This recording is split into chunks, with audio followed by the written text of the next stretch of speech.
Hello everybody, welcome to my channel. My name is Victoria and this is Radiant Moon Tarot. Thank you for joining me today. We are doing an unboxing and a flip through of the Tarot of the Enchanted Soul. So I've already taken the plastic off of this thing. It is big and it is heavy and I can't wait to get my hands on this thing inside and see what it's all about and what it's all made of. It is very big, okay? And when I say that, I am not kidding you. I have a selenite wand here, which is probably about, I don't know, I would say about 8 inches in length, something like that. So this is one hell of a big box. All right. And it is very, very heavy, but it is absolutely gorgeous on the outside. It's absolutely ethereal. And I usually go for, I usually like, I like color in my tarot decks and all that kind of thing. I do like kind of some of the fantasy stuff. I'm not into the cartoonish kind of thing. So this is kind of right up my alley. It looks a little bit magical. So let's get right into it and let's open up this box and let's see what's inside.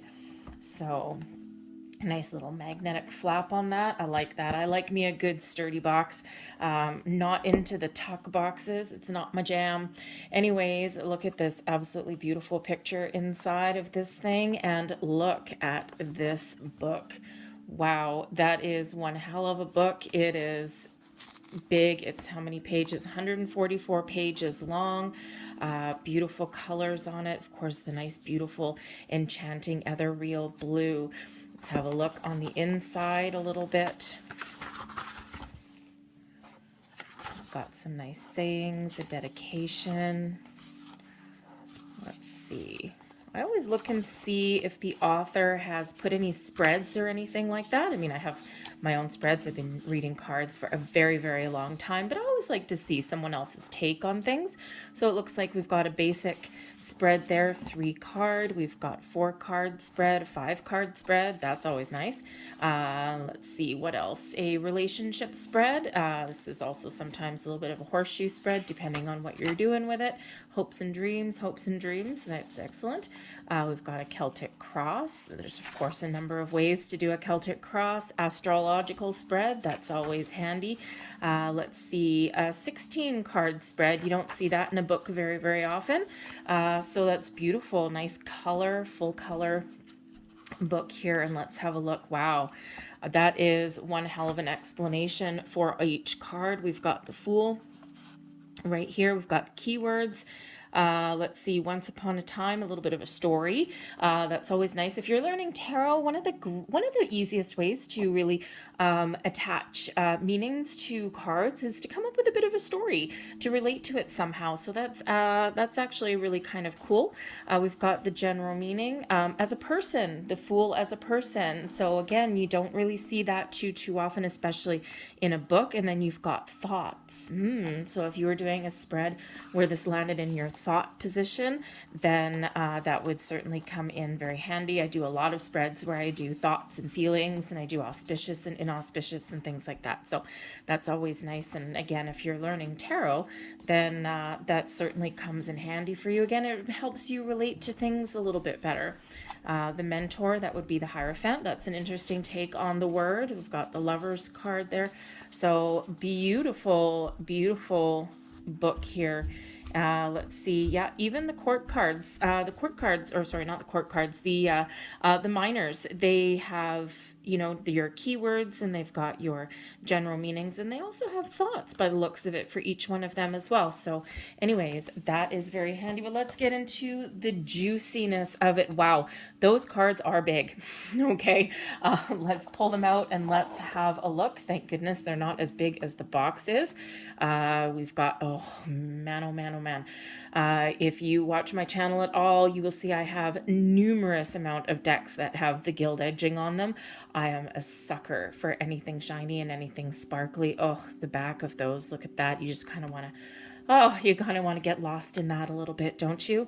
Anyways, those are absolutely gorgeous, but let's toss this box away because I think we're done with that for the moment.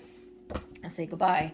All right, so let's see. How am I going to do these with you? I guess we'll do, that should probably work, I think. All right, I might zoom that in a little bit for you. All right, but anyways, but these are really quite large. I have fairly long fingers and fairly long hands, so they are very much, if you have really small hands, I can't see you being able to really shuffle these all that well. I would probably maybe be shuffling them this way, like lengthways instead of sideways. If you're a riffle shuffer, which that destroys your cards, by the way, but if you are a riffle shuffer, I can't see you being able to do that with these particular ones. So you might have to like, splay them out on the table, that kind of thing, or come up with your own way. But I mean, of course, they are very gorgeous. So let's take off this little strap. There we go. Say goodbye. Okay. And let's have a look at these ones. They are quite shiny. They are quite shiny in this deck, and they are all going to fall over. So that's not going to work. So I'm going to zoom you in just a little bit.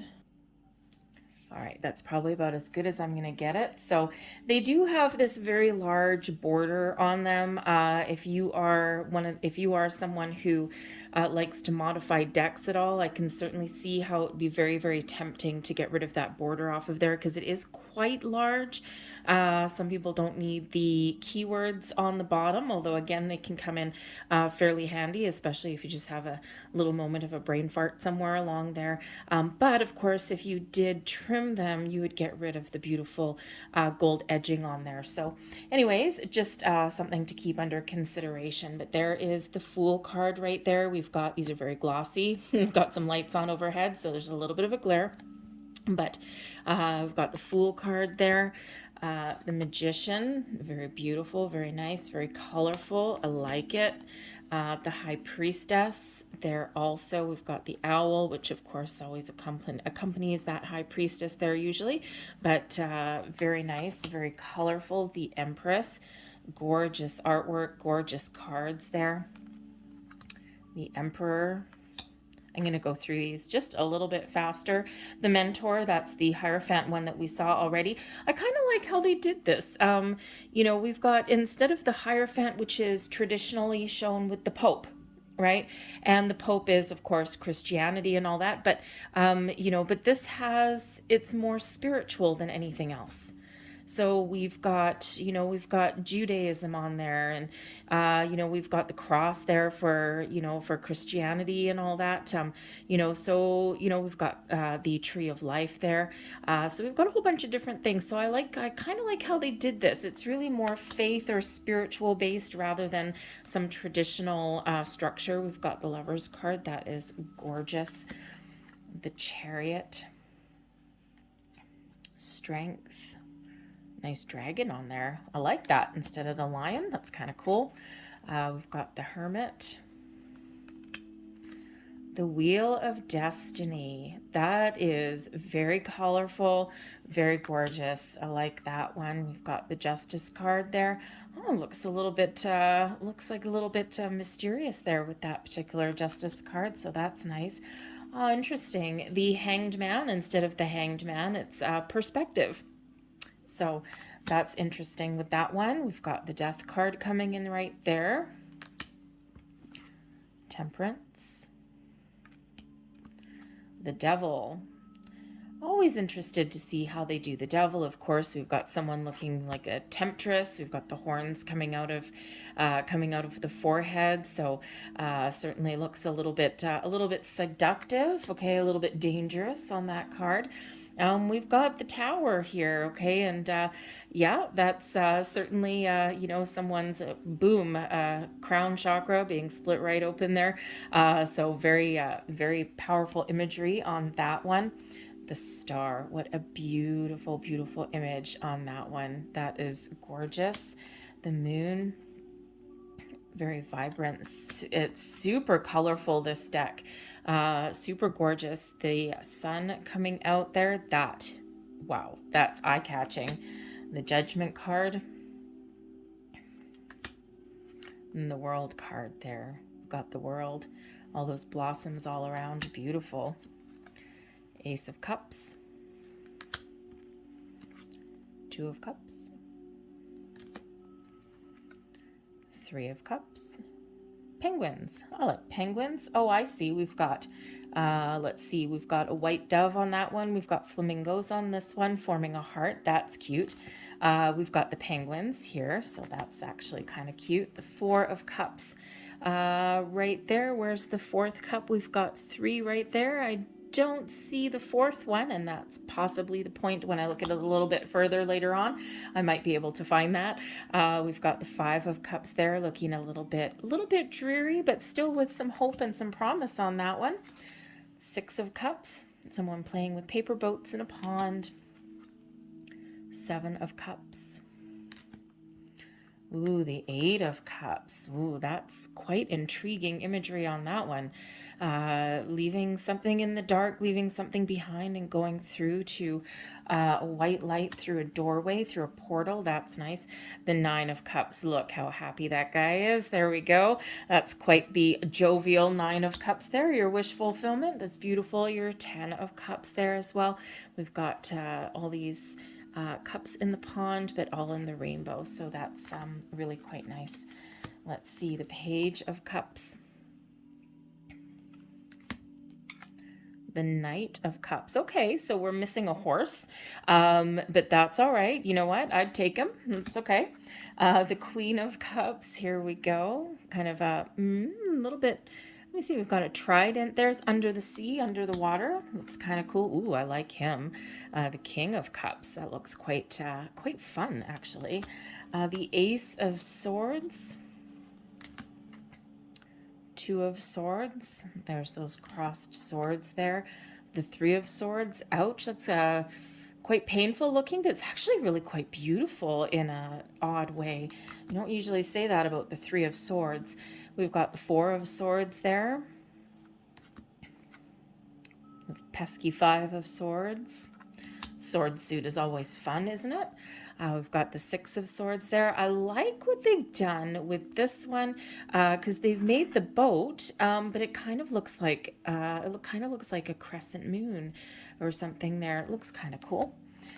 Seven of Swords. Oof, a little bit of a issue there with that one. So, the Eight of Swords. Oh yeah, we've got the blindfold. We're out. We're out freezing cold. We're kind of stuck, but not quite. Let's see, the Nine of Swords. Oh, some demons and dragons coming in there in the middle of the night. The clock is ticking. The Ten of Swords. That's always a fun energy right there with that one. The curious little Page of Swords there. Beautiful. The Knight of Swords. Again, actually, that one's really quite interesting. Again, we don't have a horse on that one as we usually do. And this appears to be a female. Interesting. Could be a dude with long hair. Not really sure, but that's actually a really quite interesting way to do that card. Queen of Swords. The Queen of Swords, one of my favorite cards, actually. I love the Queen of Swords. Anyways, and we've got the King of Swords. Ooh, that looks very interesting. It's kind of like got a little bit of mystery magic around this a little bit. We've got the Ace of Wands. Very bright, very passionate, very colorful there. Two of Wands. Which path do I take? Which road do I take? Got a little dragon on that one again here too. Three of Wands. Oh, that is gorgeous. The Four of Wands. Look at that. I don't know how well this picks this up on the camera, but the lights that are around this is just very vivid and very vibrant. It's almost lit up right on that card itself. The Five of Wands there. Six of Wands, bringing in a little bit of a victory. Okay, so again, we don't have a guy on a horse there, but I think we kind of get the point across. Got a V for victory. The Seven of Wands, yeah, standing in your own power right there.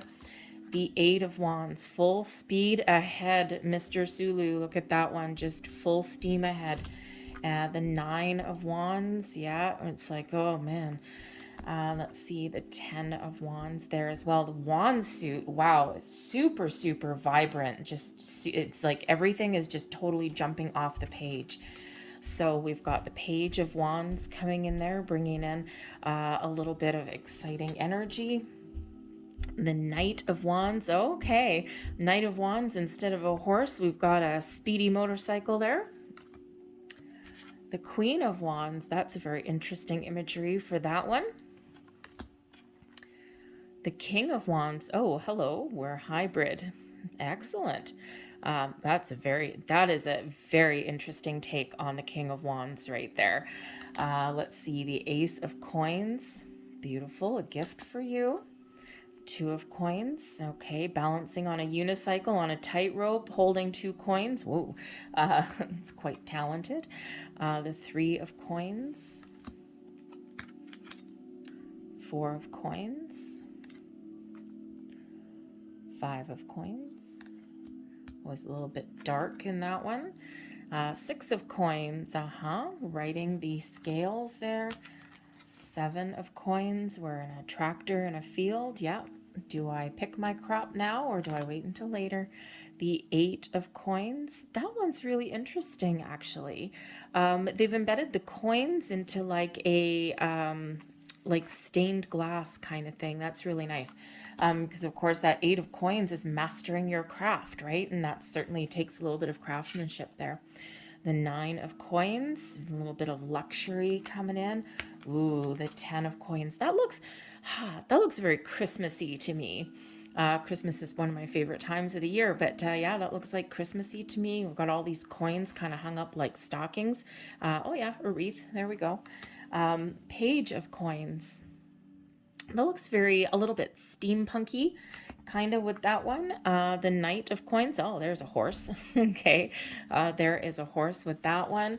The Queen of Coins. Wow, what a beautiful card. I don't know how well those colors come across. Hopefully really well. That is absolutely gorgeous, that Queen of Coins there. And last but not least, we have the very abundant, a very successful King of Coins coming out there. Wow.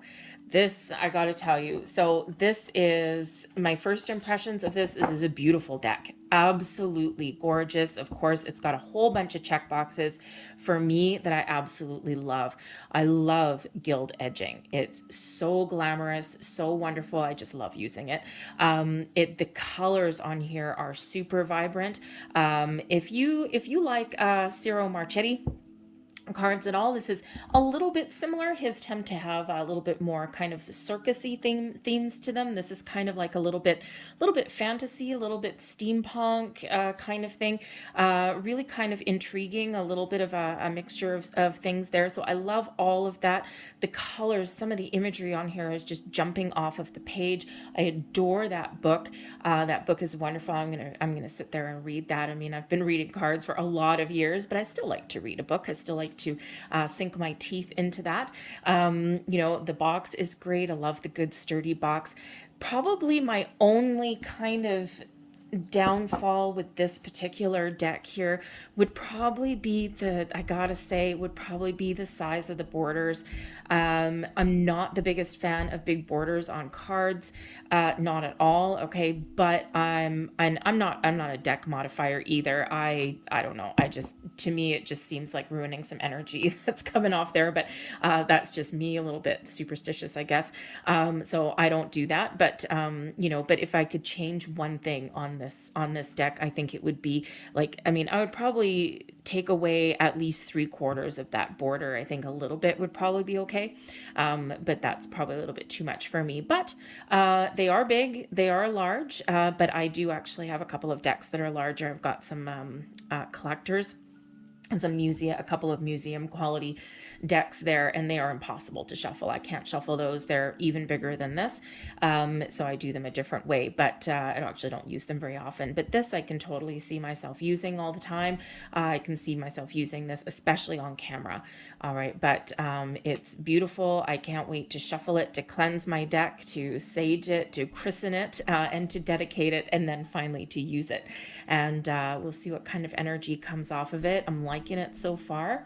So hopefully you got a really good overview of this deck, and hopefully that helped you make a decision as to whether you want to get it or not. But I got to tell you, other than the border thing, I don't really care about the size. It's fine for me. I've got long fingers. I've got decent sized hands. But if you do have small hands, I can see how you'd have a little bit of an issue with that. So it's really just the borders is kind of a little bit of a miss for me.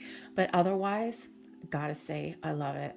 So thank you for joining me today. I hope you enjoyed this, and I hope it gave you a little bit of decision making with that. All right. So anyways, thanks for joining me. I'll see you guys later.